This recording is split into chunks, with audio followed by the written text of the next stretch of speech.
caro nonno. E dopo dice che sono nervoso. Ti crede che sono nervoso? Con certa gente che mi monta in corriera e chi fa combatta, tranquillo nonno, tranquillo. E non basta qui dentro la corriera. Sta rilassato, guardi. Pacemaker, tu cambiare batteria. Vieni qui dentro corriere, averigua. I migliori amici dell'autista del corriere, i ciclisti. Spiega io ti che a fia indiana vuol dire uno davanti all'altro. No, non in banda. Pilò, pilò, pilò. Tosati? Sì, il clacson si è rotto da cambiare a fusibile. Ora fai con bocca tanti mi senti. Ragazzi, potete mettervi anche in 6 e 7 in fila, tanto non posso superarvi. Guarda che lavori, guarda. Che fai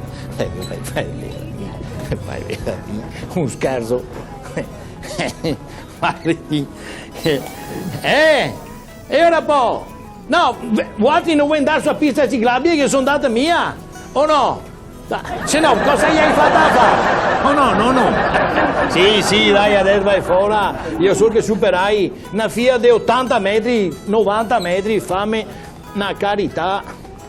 Arriva. Sì, sigue. Fammi una carità, vai. Se le maniere, e dopo dice, la bella vita anche la nostra. Ora là un Norito! Sempre in baruffa qua femmina. Pensate perché? Pide qualche volta, torna a casa senza avvisare, fuori orario. La femmina si inrabbia come una bissa. Queste robe non mi succede, Qualsiasi ora che torno a casa, trovo sempre i miei compagni. E non baruffe, che volte che baruffe con la moglie, e mi mette pace tra miei, mette pace e non capiva una vita. Era una persona degna, una bella persona. L'altro giorno sono arrivato a casa e l'ho cattata in mutande qua felice.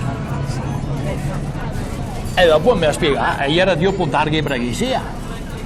No. E il bello è che era anche la moglie in mutande. E ora che non mandava.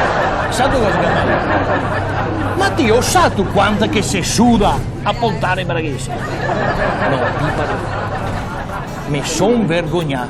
Una santa donna, mica ho capito.